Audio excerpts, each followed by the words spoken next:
Hello, beautiful, and welcome to the Moms Talk Sex podcast with me, Mor Yelvington, your host. I am so excited that you're here with me today because our conversation is going to be extra juicy. We have the beautiful Alea here with me today. Hi, Alea.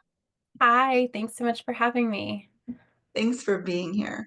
How about we just jump in and you tell our listeners what you do in the world? So, I am a psychotherapist. I am based in New York City. I specialize in couples counseling and I work with individuals as well. But yeah, I'm a psychotherapist specializing in relationships, love, sex, all of the things, intimacy. I love that. Maybe you can share with us what is the most common reasons people come to use your services? The main reason is communication. Communication around, common perpetual issues that occur. But another major issue is sex. Um, Intimacy and really finding language around how to have sex, ways to just have deeper intimacy during sex. It's a major concern, definitely in most, if not all, relationships at some point. Yeah. So how did you get to be a psychotherapist? I wanted to understand why people do the things that they do and understand myself a little bit more as well. I had a lot of complicated relationships in my life, and it was really kind of wanting to go introspectively and understand what was happening. But I found my love for couples counseling because I would be working with individuals and they would be telling me, this is my major concern, or this is what I'm struggling with my partner, my romantic partner. And then their partner would come in for maybe one session and it would be a completely different story. So marrying the two stories together really gave me the leverage to help um, my individual client, and then working with couples, being able to work with the relationship as a whole in that moment was just like chef's kiss for me. I just really, really love it. So that's what brought me to this space specifically. I love that. And so what is something would you say to a mom that feels like she's not communicating? Because I have a lot of people that come on my podcast, a lot of professionals, and everybody talks about communication. Why do you think it is that there's such a big miscommunication when it comes to sex? That is such a great question. I think because sex is so complicated, it is not one dimensional. I think there's so many layers. There's so many factors attached to it. It's really what we learned about sex growing up as children, how our parents communicated or did not communicate sex to us as children. If there was shame or like a dirtiness around it, I have some clients where their parents just made sex or intimacy feel really, really dirty to them. So they struggle in their adulthood being able to communicate to the most, intimate partner about what they want, how they want it, um, and just things that make them feel good. So I think one of the biggest reasons why we struggle about communicating about sex is the way we were taught about sex as kids, and even through adolescence. How our friends talked about it, or your first sexual experience, even having different sexual experiences throughout your life. How partners talk to you about it or make you feel about your desires can really indicate where you are, especially after motherhood, in communicating about sex. So there's it's multifaceted for sure. Yeah, I totally agree. And would you say most of the clients that you see, would you say they struggle with some kind of trauma? And that's why it's bringing that up for them, especially in the bedroom. Is that like something you can say, like a majority of people that you see, or do you think a lot of it just happens after marriage, just the communication between couples? Um, I wouldn't say a majority. I would say a good handful of people. It comes from, the specific trauma that they've experienced, whether it's sexual assault or, yeah, a specific trauma. But I think especially after motherhood, sometimes like birth itself is a major trauma. And, the partner who's giving birth, there's no way to explain I mean, you're a mother, so you know what that's like. Yeah. I'm I'm a mother of two small ones. And just giving birth in general, no matter how you give birth, is traumatic. And I know my husband can never understand really what it's like to be in my body and the changes that my body has been through. So, you know, his sexual desires are so different from mine, especially after. So my son is 11 months at this point. Um, and the first couple of years, it's like things just change altogether. So his desires are different from my desires, and um, trying to connect the two can be so difficult, but it takes communication. And you know what? A lot of therapists say that, a lot of mental health professionals say that, and it feels so basic and like almost overused or oversaid, but it's so true. It really is like the core of what you need to do in order to have a deeper sexual connection. I got off the point. Did I answer your question? Yeah, I think you did. What's interesting to me that I realized is that what I notice is even though a lot of people communicate, it's Mhm. like they don't really understand what the other person is saying. You Yeah. know, it's like you're both saying what you're feeling, but the other person is hearing something completely different. So, do you Mhm. have any tips on like effective communication? Because I feel like it's not enough to say we need to communicate. Because a mom can say, like, well, I'm telling him all day what I need and what I want, but he's Yeah. not doing it, right? Yeah, yeah, absolutely.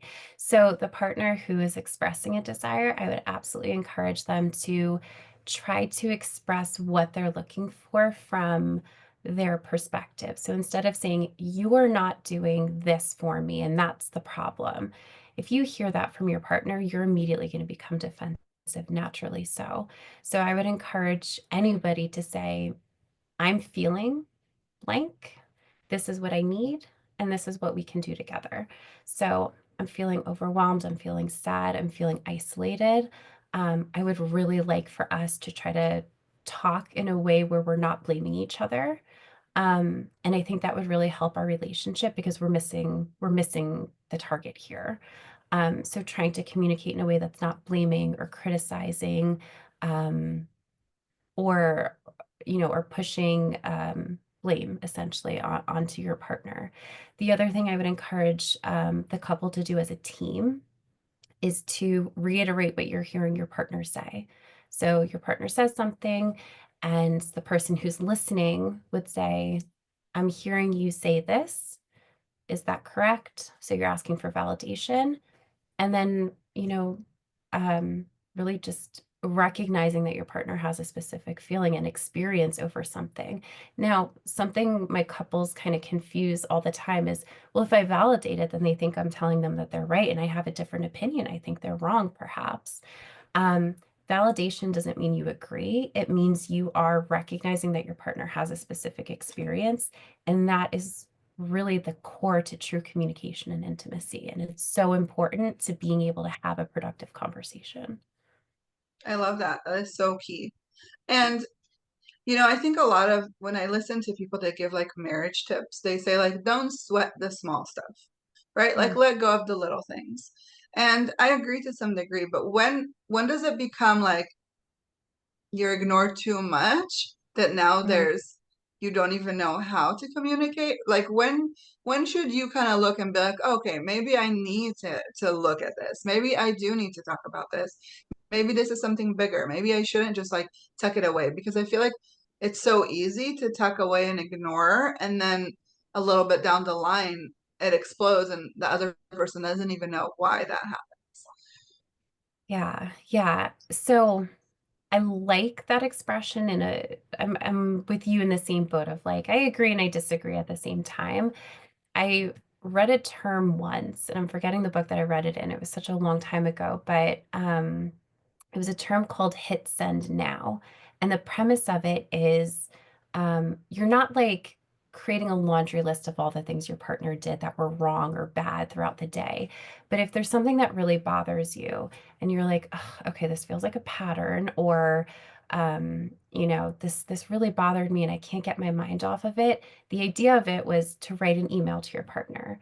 And then at the end of the day, or pretty immediately, you hit send now. So your partner has the information and they're ready to read that email when they're in the headspace to take in the information in a non-critical or non-defensive way. Um, so there's different ways to communicate about it, but um, I think that it is important that if there's something that goes against your value system as a team or your value system as an individual, to really communicate it as soon as you can. Communicate about it as soon as you can.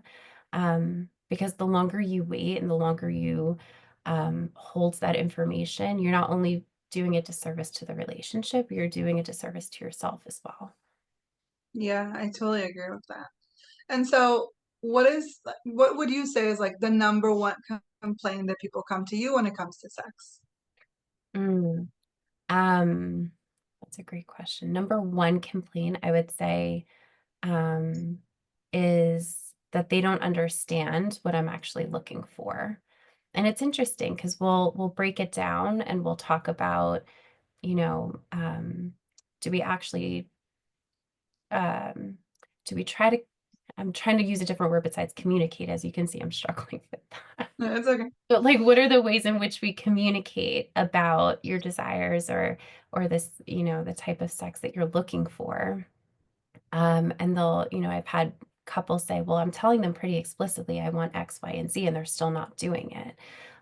So that disconnect between, are you hearing me to actually listen, or are you hearing me to respond to like your need? And we're just missing the good stuff.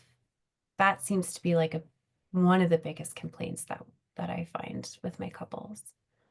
So like people like one of the people like one of the partners feel like they're not getting what they want from their sexual relationship. Yeah, yeah, and it might not be a communication issue. It might be like, um, maybe like a fear of entering that space. For example, I have a couple where one partner is really looking to enter the BDSM space, um, and her husband is really avoidant of that. He hears everything she's saying. I want I want you to tie me up explicitly. I want you to hold me this way explicitly. He hears the things and she's communicating about it very clearly, but there's a block. So we're now in the process of trying to understand like what's happening for him when he hears these desires. Is there shame for him that's happening, in that, and how can we bridge the gap if we want to bridge the gap and really be explicit about that as well. That is so interesting because I wonder like if that brings all these things for him that he doesn't want to look at. How do you then work around that to still make sure she's satisfied and happy in a relationship, even though he's not interested in opening that door, so to speak? I mean, that's where it's up to the couple, where we have to really get to the honesty of it, of maybe he isn't open to it. So trying to find the space where he feels safe enough to come to the place of, yeah, I am really not interested in this, or I don't feel safe, and maybe creating a sense of safety for him. I think the unfortunate thing is there's a million and one things that could be happening. So trying to get to that, have our eyes wide open, and then make a decision together. I know I'm making it sound pretty easy, like, oh, just do A, B, and No. C. But it's such a roller coaster. There's like 10 steps forward and 20 steps back, and then maybe we'll take 2 steps forward, you know what I mean? So yeah, it's a really big process, but as long as we have our eyes wide open and we're trying to be as honest as we can with ourselves and our partner, we can really find a solution. And that doesn't necessarily mean we're going to be riding off into the sunset and everything's going to be great. Sometimes that means I've had couples where we get to the point where it's like we can't satisfy each other. So maybe it's time to part ways. And again, totally up to the couple. That's not a decision I ever make or I ever push or even ever say. It's really something that I just reflect back. Well, it sounds like we're not happy or we're not getting what we need. And what does that mean for you? And what does that look like for the relationship? That's so interesting. So I'm curious, as someone that works with energy and a lot of the subconscious, how Mhm. do you work? I assume you're working more of the conscious mind, Yeah. where there's a lot of subconscious stuff that Oh, is yeah. there. So how do you allow them to get to that place of accessing that subconscious brain? Well, one of the biggest things I do is I pick out patterns of either thought processes or if there's a constant emotion that comes up, I'll say perhaps there's something going on closer to the subconscious, and maybe that's something we can think about or process. I don't do the beautiful work that you do, and I wish that I did because I feel like marrying our two could be like, world dominating, but I really just point out it sounds like something's happening in the subconscious, and I can give you reflections to go into further, or we'll try to process it a little bit more and try to access maybe what might be happening. But again, it's all me reflecting what I'm seeing or what I'm hearing and allowing the client to kind of get to that space. And a lot of the times my clients will say, "You know what? Yeah, that sounds familiar, or that resonates with me, and that makes a lot of sense. So perhaps that is what's happening." Or they'll say to me, "Aaliyah, you're totally off the base and that doesn't resonate at all," which is helpful for me because then it's like, great, now I know where to go with sessions moving forward. I love that. So after people come to you, do you feel like they now now have what they desire and can really find a way? Mhm. Sorry. Yeah, I think that um you know what I do. I do. I was going to be a little modest there for a minute. But I do. I think that I've brought most if not all of my couples to a place of okay, we know what we need or what we want. And then it begins the work of okay, Leah, now we want your help in kind of working our way through that. Or they're like, this is great. We know what we want and we're ready to pause sessions, and we'll come back when and if we decide we want to or need to in some way. But I tell my couples all the time the best time to come to couples therapy is when things are great and when you're like, you know what, communication's good, but we can always work on this a little bit more. But a lot of my couples come when things are in, really negative places, and it's hard to get out of that hole. It feels like, because they come to me, they're like, we need to make this work. Let's fix this now.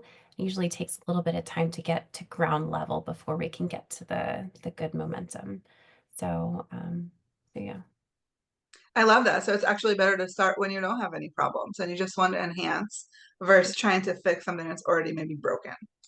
Yeah, yeah, because then it feels like a race where you're just like, "Ah, we wanna get to the good place. We wanna, make that positive momentum," versus we're in a good place and we're already at the momentum area. So yeah, I would encourage anybody who's thinking about couples therapy to really just do it when you feel like you're in a good place. It's like a relationship checkup. You don't go to the doctor when you're in so much pain only. You go to the doctor every year, you know? Yeah. I love that. That's great. So if they want to come to you, where can they find you or more about you? Yeah, you can find me at attdtherapy.com or on Instagram at attdtherapy. Those are the two main sources. You can always also email me at hello@attdtherapy.com. Well, thank you so much for being here. This was such a eye-opening conversation. I really appreciate you and your time and your presence. Yeah, thank you so much. This was wonderful. Thank you. And thank you guys for listening. I hope you tune in again next week and have a beautiful rest of your day.